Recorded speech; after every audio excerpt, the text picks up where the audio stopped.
Thank you very much, Mark. I appreciate it. So now after all these legends of ERISA, you get me. So I'm sorry about that. I particularly, Mark has done so much for the system. Thank you so much. And the first panel, particularly Dallas, who got me to start in this industry, I have to thank him for as well. My job was to do a bridge between the history that we just heard and the panel that we're doing next is going to be looking at the future of auto enrollment features or auto features and what are plans doing now to implement it and what they could possibly be doing in the future. So I'm going to be looking at some results from our retirement security projection model, which looks at the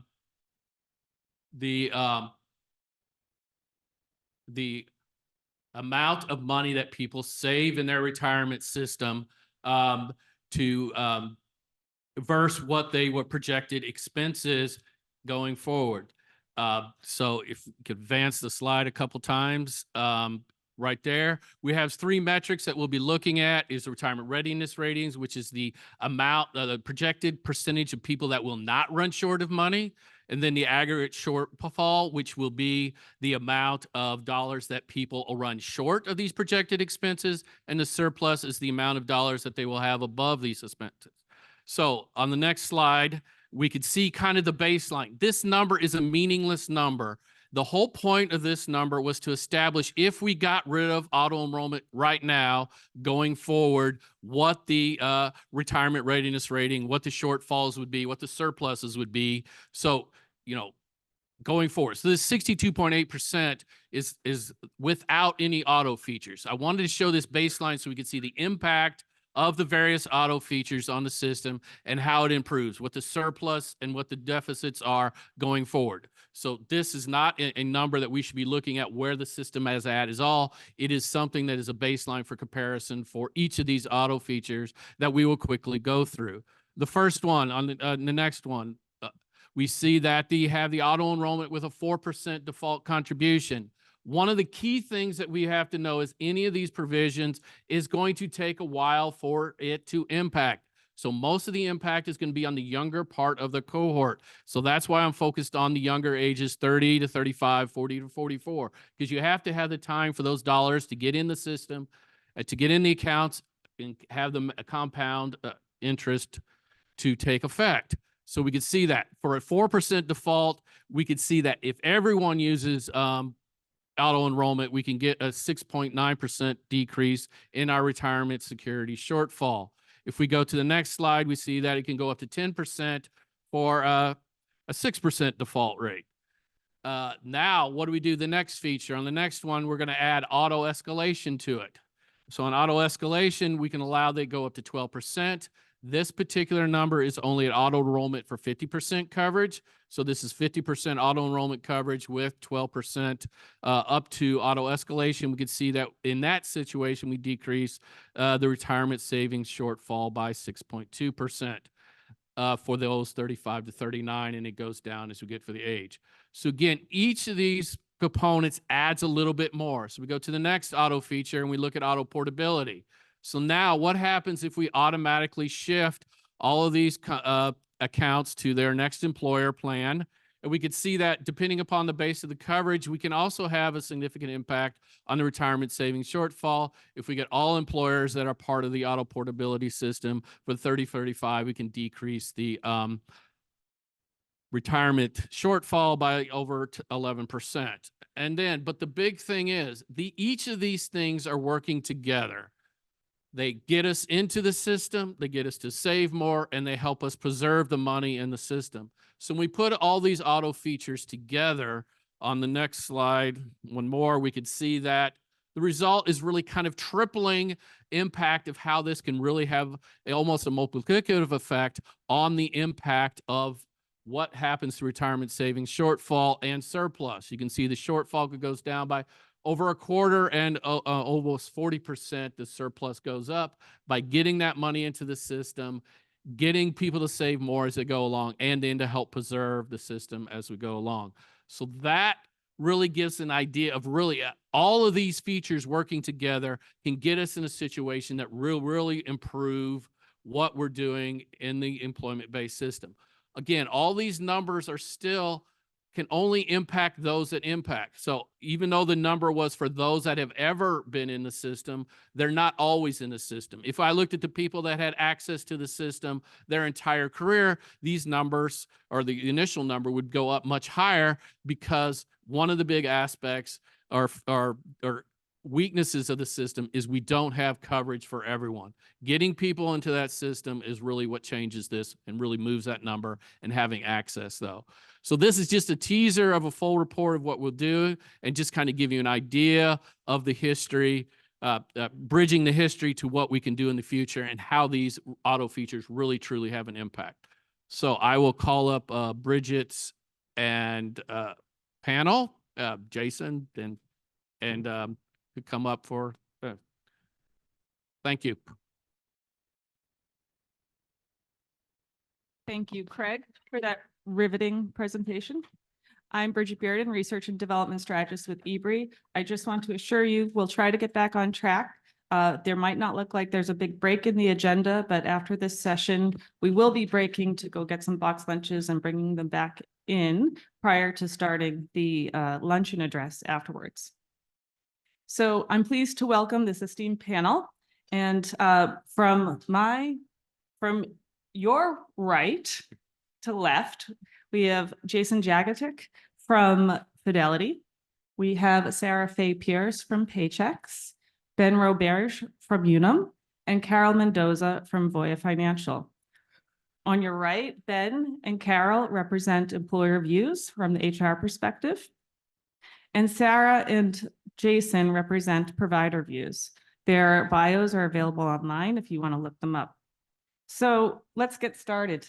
We just saw some pretty compelling results on the impact of auto-enrollment provisions on the communities that are often left behind in terms of retirement savings. So starting with Carol, how do these results align with your organizational perspectives, considering your participant population? Very much aligned. We have had auto provisions in our 401k plan for a number of years, auto enrollment, auto escalation, and we see that these provisions have helped to close gaps in racial and ethnic disparities within the plan. There's more that we can do, but it's very consistent with our own data. Ben, anything you'd like to add? Yeah, we do the same at Unum, so very aligned. We have auto enrollment into pre-tax, auto escalation, and recently we actually started auto enrolling our non-highly compensated employees into emergency savings plan, and I'll talk a little bit more about that later in the panel. And from a provider perspective, what are your thoughts, Jason? Yeah, so from a provider standpoint, I think we've seen the value of the auto enrollment programs, and we're seeing strong uptick. So we work with a wide range of employers, from some of the largest in the country to some of the smallest. Overall, we see north of 40% participation rate, in terms of 40% of employers offering auto enrollment programs. And then when you take a look at that participant level of those that are offering programs, we're seeing north of 90% participation rate. So we've heard a lot about access to the system, and Craig just touched on it in some of the speakers earlier. So we see over 90% of participants are participating when there is an auto enrollment feature, whereas when auto enrollment isn't offered, that's more around the 50% marker. So we see a strong uptick there. Great. Well, at Paychex, we're a human capital management solutions company. And so we're, providing a broad array of services to our small business clients. And we represent 740,000 small businesses in the US, and then a very small percentage in Europe. And, there's two sides of the coin. It's our small business customers, as well as the 1 in 12 private sector workers that we're paying every 2 weeks or once a month. And so, we have to approach the issue from, really two perspectives. Like, how are we going to solve for expanding access into the system, just to step back from auto enrollment, but then how do we increase participation rates? And certainly we have seen, because we also have been, offering auto enrollment for, well over a decade now, that is the game changer to bring more participants into the system. And so where we start is where we're trying to meet our customers where they're at. First and foremost, we need to educate our customers, as well as those small businesses outside of our base, because there are two really significant issues facing small business in order to get them into the system and over some hurdles, cost and complexity. And we have to solve for those. And so simplicity is power at Paychex. And so educating on plan options, and then also expanding out to help those customers, small businesses understand what the tax incentives can do and how that can really get them into the system, covering the startup costs, the administration fees, is really how we then lead them to the water, if you will, of auto enrollment. And, you know, as we're driving and pushing auto enrollment, what we've seen is a dramatic increase in participation rates between those small businesses that select auto enrollment versus those that do not. And our rates from our participation perspective double when that employer selects the auto enrollment. And that's really important because in this post-pandemic era, what we have seen, our participation rates in Paychex plans are increasing ever so slowly. We're about at 40%, but we know as we get more and more of those companies to select auto enrollment, it's just completely changing the game, and it's really going to drive those numbers up. So I think I'd like to turn to Carol, who's done some innovative programming with their plan. So if there's, John, you could pop up her slides. She can walk us through this plan innovation. Yeah, so I mentioned the idea that we need to do more. So historically, Voya's plan, well, we have a cash balance plan for a cash balance pension plan, 4% credit to cash balance. We have a 6% match in the 401k. Our auto enrollment percentage was at 3% with auto increase up to 6%. But what we saw was a gap between white and Asian colleagues and Black and African American colleagues in savings rates and match maximization. So what we decided to do was auto re-enrollment. We decided that annually around the merit time when people are getting their bonuses, we're going to bump them back up. And our auto enrollment percentage is now at 6%. The auto re-enrollment percentage is at 6%, and then we do auto increase up to 10%. So this is late breaking data. We just did our first auto re-enrollment this year. We've had 2 paychecks now, so I had data after the first one, but I wanted to make sure it stuck. And we're seeing that we've gone from roughly 90% participation in the 401k plan up to 95%. And that the biggest jumps were with our Black and African American and Hispanic and Latino colleagues. So still a gap, and it's going to take some time to see balances improve. But we're taking the right steps and certainly going in the right direction. And then the next slide, that was plan participation. This is match utilization. So the percentage of our employees who are contributing enough to get the full 6% match. The preliminary data from about 2 years ago, we had south of 90% who were getting the full match. We're now well over 90% with this most recent, with this re-enrollment, this first re-enrollment, and again, seeing double-digit increases among our Black, African American, and Hispanic and Latino colleagues. Very impressive. Very So impressive. do it over again. So is this, so it's every year you're automatically re-enrolling? Yeah, this was our first year, but it is our plan to do it every year. Very good. Great. So I guess starting, you know, maybe we can keep with that theme of kind of surveying your employees, because you had to start off with some kind of data. And so Ben, you've done some work on evaluating your own employee base. Yeah, we have. We pretty regularly survey our employee about total well-being, so not just financial, but physical, emotional, and tie it to our work engagement survey. We've done that regularly since 2018. So we have a lot of great data of what our employees are doing well from a well-being perspective and where they need some help. For us, they're, consistently, we saw financial stressors being 3 of the top 5 across the board for our US population. So we knew we need to do a little bit better of a job and create some more programs that could help them with that. We have a pretty competitive 401k match, 5% match, and a 4.5% defined contribution, regardless of their contributions. So we knew that that was doing pretty well, but we needed some other programs in place to help support them, particularly around things like money emergencies, debt, budget. So one of the ways that we came at that was trying to create this emergency savings program or a rainy day fund. And so we've been evaluating, and we've actually had a program in place now since the beginning of 2022 of how we were going to do that. We ultimately decided to go with in-plan solution within the 401k plan. And we actually leveraged a lot of the research from Mark and others about the benefits of doing that and decided that was the best option for our employees. So we launched a program where our employees can, on post-tax basis, contribute to the 401k plan up to $10,000 a year.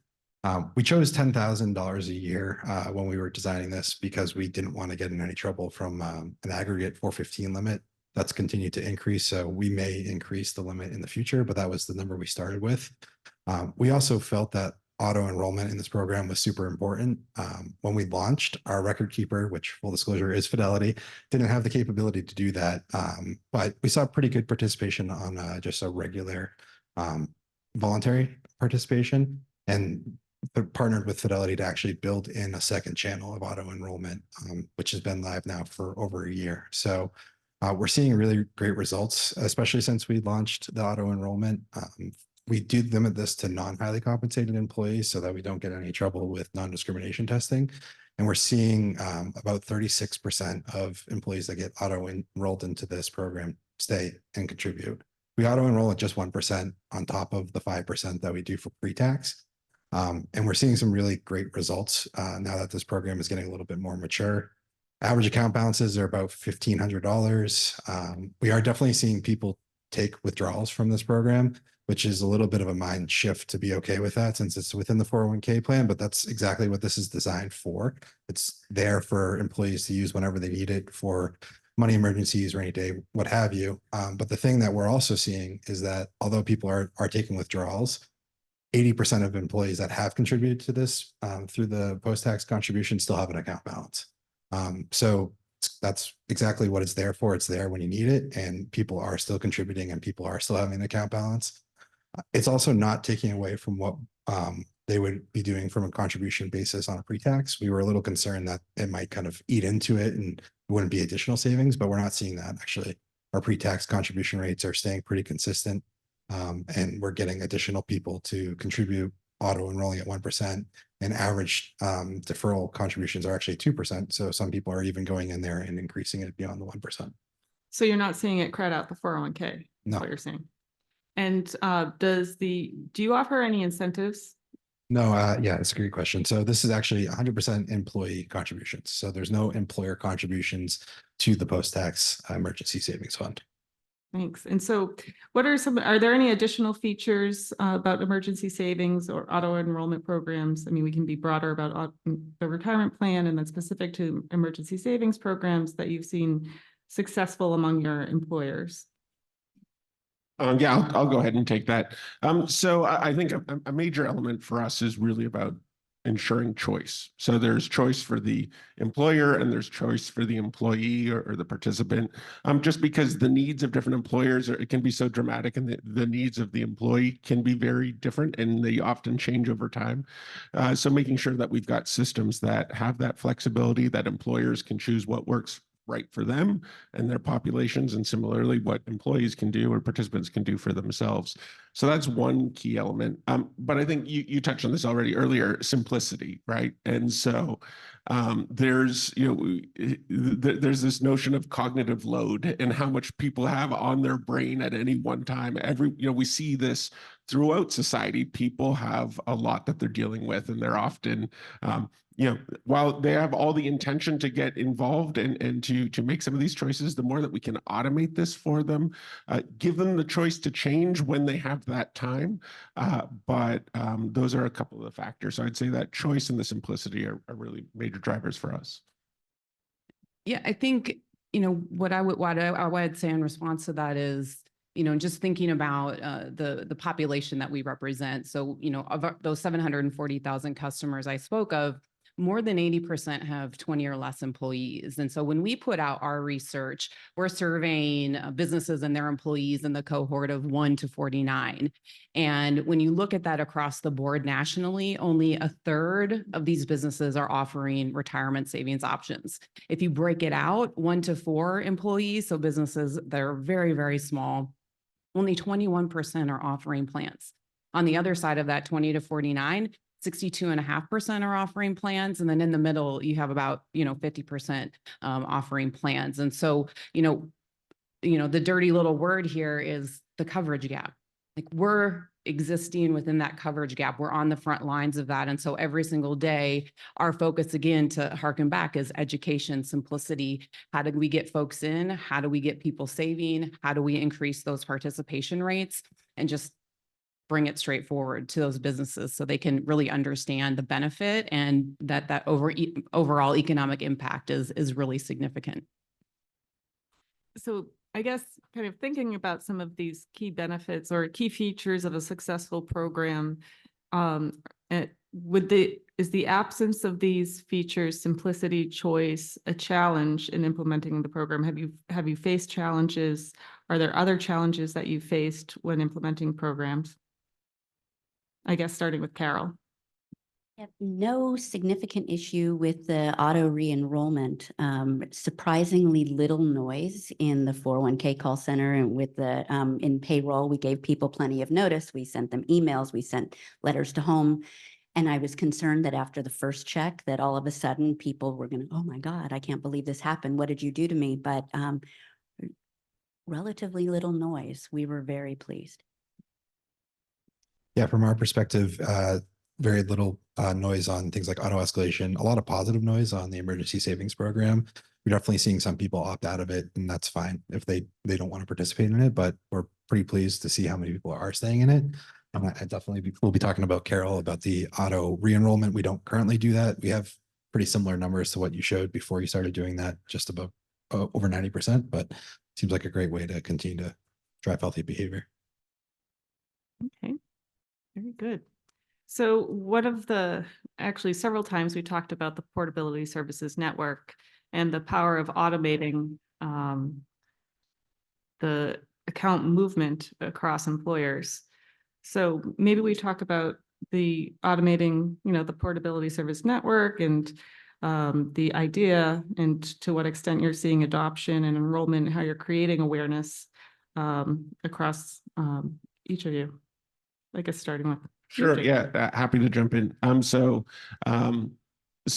in terms of Portability Services Network, I know that was mentioned earlier today, that's an organization that we participate in and play a role in. We think that's a real opportunity to help, particularly those in some of the most underserved communities, right? So that's been a major focus for us. Along those lines, around serving many of the same populations, I think this is maybe taking a different angle to this, but I think this is also where we see some opportunities with now giving access to part-time workers into the private retirement system, right? So, and I think this also goes a little bit to your point a second ago about participation and access. So when we take a look at giving access to part-time workers into the system, when you look at part-time workers, they are overwhelmingly, or at least at a majority level, women, people of color, caregivers, people with disabilities.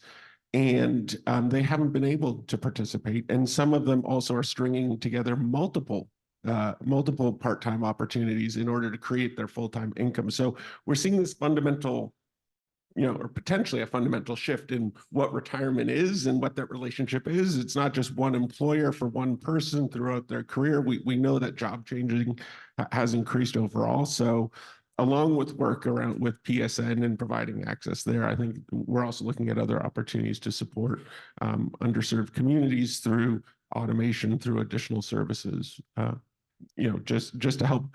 Ultimately, a lot of this becomes an equity issue, right? And so that's been a big focus for us as a firm. Yeah, I think I would just, build on that again, feel a little repetitive here, but just expanding access and bringing new participants in, particularly with auto enrollment, does mean new people are in the system contributing, saving for the first time. And as through policy over time, we're building, flexibility into that system with emergency savings and some other, options, student loan repayment or student loan match, excuse me. Those give confidence to lower income and underserved communities who are new first-time savers to stay in the system and continue to let that system work for them over time. So before your comments, I know, Sarah, in the past, you've mentioned the definition of part-time employees. Can we think about how seeking clarification on the definition of part-time employees affects the auto enrollment and what you're looking to learn? Sure. I think we were talking about the definition of, who's subject to the mandate, Yes. not necessarily part-time employees, but I think you might have some to say on part-time employees. But, just as we're, approaching implementation and the mandate, coming online, in January this next year, a couple of questions have come to the mind as we're trying to understand what the requirements are and who would be subjected to that mandate. And this idea within Secure 2.0 of saying, the business must normally employ more than 10 employees in order to be subjected to the mandate. And normally employees is not defined in the statute. And so, what we're hoping for is to see some guidance from, IRS FAQs perhaps to really give better direction there. Otherwise, we're going to be left to, advise our plan sponsors to, seek outside counsel, comply in good faith, and so on. And then a follow on to that is, again, definitionally at the start of a plan year, if you haven't met that threshold, whatever it turns out to be defined as by IRS, if you meet that threshold in the middle of a plan year, the question becomes, then when does auto enrollment begin? Would it be the next plan year? The way it's structured in the statute, auto enrollment is to begin at the beginning of each plan year. And so we just want a little more clarity there so we can best advise our plan sponsors and really make sure that we're complying in good faith. So Ben, sorry to cut you off, but I know that you're engaged with the Portability Services Network. And so tell us about that. Yeah, so we are going live in June with that for our plan, and echo a lot of the comments already made in this panel and the earlier panels as the reasons why we're doing it. I think another thing that made it a good decision for us is that we got a lot of anecdotal feedback from employees about how complicated rolling over balance is, and especially if it's with the same record keeper, why are you mailing me a check? So I have to mail it back to you. So we think this is a really good first step in making it a lot easier. A lot of what we do is try to create easy systems for our employees to engage with that are automatic for them. So it just helps them move along and build healthy behaviors. So we all are interested in retirement income, or at least a lot of us are here. So it can take an entire day, but in just a few minutes, can we talk about how some of the visions that you're seeing and what you're currently doing about marrying automatic features with retirement income, and maybe starting with you, Ben? Yeah, so we are pretty far down our pathway with retirement income on the DC side. We've had a non-guaranteed retirement income solution for a couple of years. We just launched a guaranteed solution earlier this month, and we're launching a second guaranteed solution in the beginning of 2025. I think it's really important to find opportunities to make it automatic and easy, but this is one where we're being pretty careful about how we're doing it. It is a kind of complicated decision for employees. So what we're trying to do is build a lot of automatic education and support around it, not so much automating the decision process of whether to move forward with a guaranteed or non-guaranteed solution.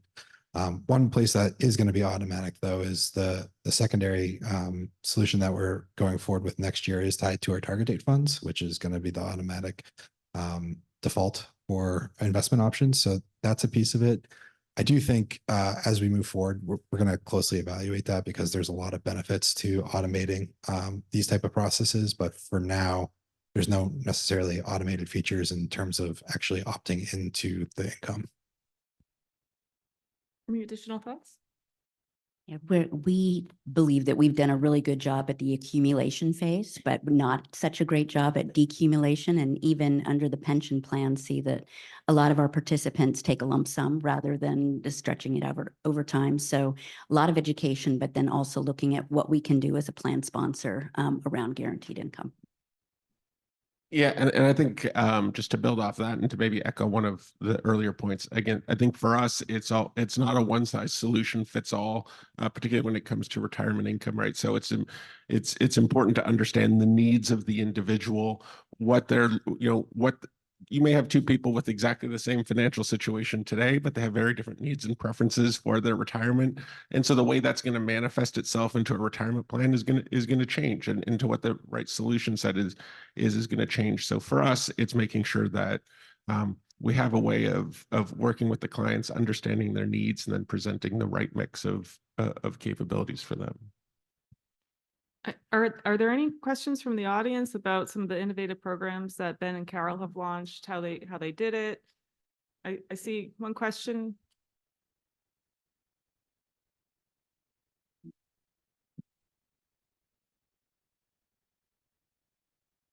Thanks, guys. Really good presentation here. Ben, quick question on the emergency fund. Did you guys set at the beginning a target or a goal that you wanted like X% of your employees to have an emergency fund, knowing that some might be in plan and some might already have an emergency fund outside the plan? Did you set a goal? And if so, do you have any context of where you ended up?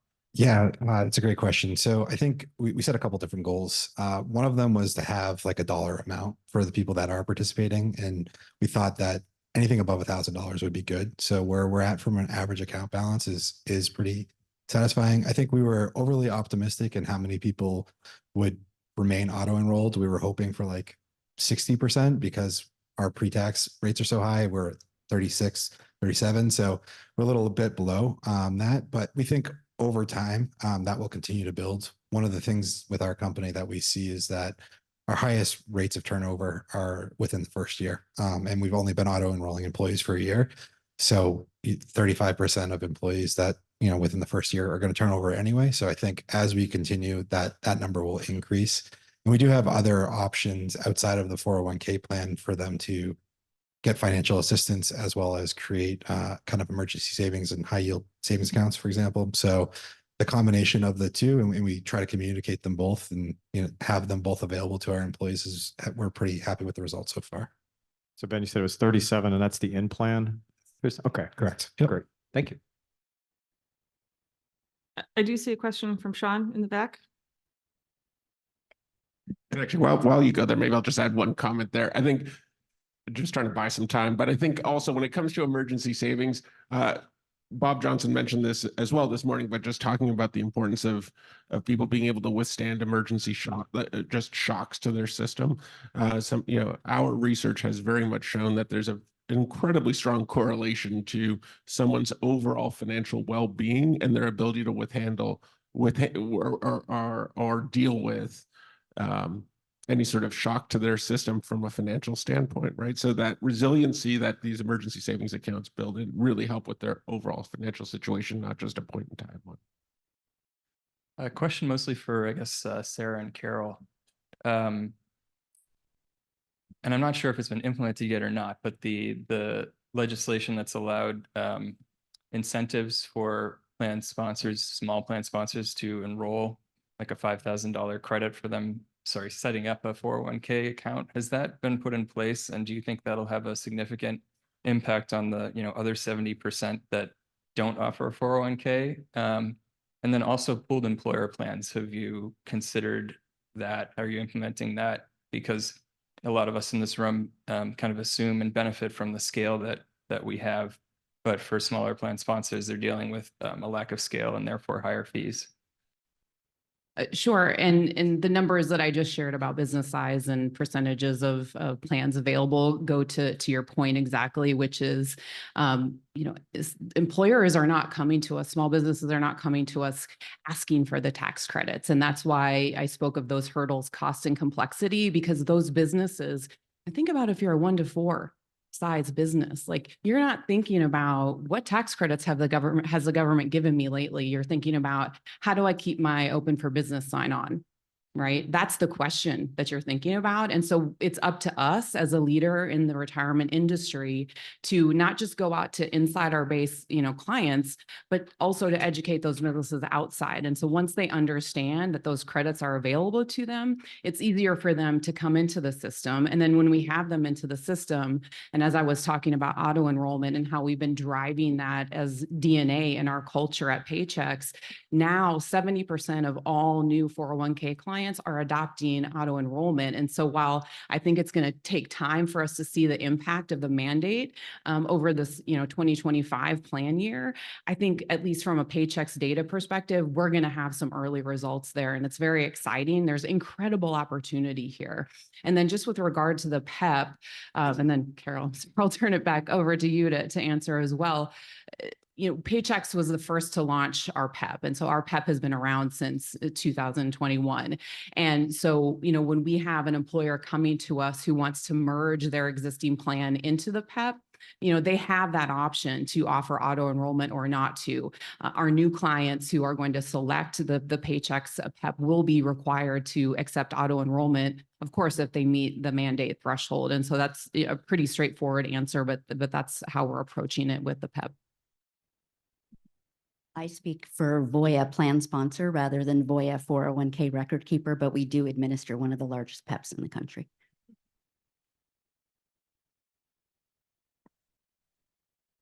Yes, just one moment.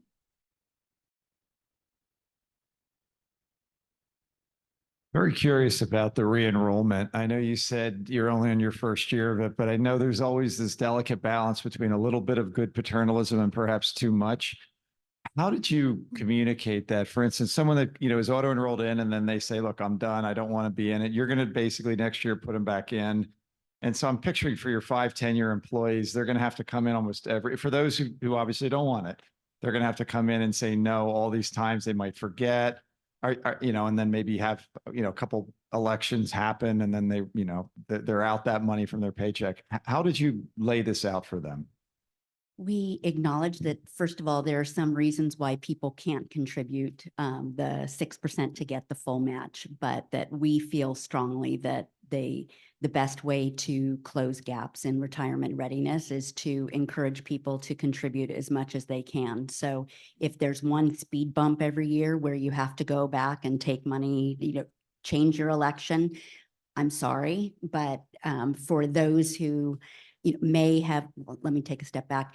One of the things that we have historically had in our plan is the same election for both bonus and base salary. And people would then take their 401k election down to 0 so that it didn't come out of the bonus check, and then they would take it back up. And it would take a few pay periods for people to remember to do that, or they might not at all. We are implementing a separate bonus election for next year so that if people really don't want it coming out of their check, they don't have to think about doing that rigmarole. But people would wait months, even though we communicate about getting back into the 401k after the bonus check. So this is a way of capturing the inertia of people who may have taken it down at some point for whatever reason. And we're willing to take a little bit of noise because paternalistically, we think it's the right thing to do. We spent a lot of time talking about automatic features for participants, what plan sponsors can do to turn them on. We haven't spent a lot of time, and we didn't actually have this discussion on our prep call about creating automatic features. What are the default features for new plans for employers? So we, create these default features and automatic features for participants, but what are providers doing for employers? I think, Sarah, you mentioned one about the tax credit and just automatically setting them up for the tax credit. What kind of opt-ins, like for Secure 2.0 provisions, for example, are you thinking about as setting defaults for some of your clients? Have you given any thought to that? No, I mean, when we're talking about our clients outside of our PEP, I mean, it's really up to them and, our product development and customer service teams to select the right options. So it's customizable. Okay. Yeah, and I'd say that's a very similar trend for us. I mean, huge spectrum of clients, but then we try to simplify the experience for new employers who are onboarding by sharing education and case studies and giving examples. But ultimately, it's at their discretion. Other questions from the audience? So I guess we do have a few minutes. Oh, Maybe it's for Ben and Carol, and you guys have talked a lot about kind of the front end and the auto part. My question is, are you guys measuring engagement here? And why I say that, I mean, people can become defaulted, but are they really engaged? Even though it might be the right thing for them. So that's kind of one of the challenges that I think, I've had in discussions about it, just that measure of engagement, whether it's, Fidelity looking at something, have they done something, put a beneficiary in place or anything like that? We have a number of measures that we use. Did you register through the website? Have you set up your beneficiary? Have you gone in? How many times have you gone in to check your balance? And there's a nice balance, right? We don't want you day trading, but we don't want you to completely leave it alone. One time a year, that's my message. Go in on your birthday and look at everything and then leave it alone. But we measure all of those on a quarterly basis to see what more we can do to encourage people to do the right things, but then leave it alone. Yeah, we take a similar approach of measuring those type of statistics too. And I would always love more engagement, but overall we get pretty good engagement with the tools and resources. So we'll do kind of rapid fire down the line. Some of your last thoughts on automatic features overall.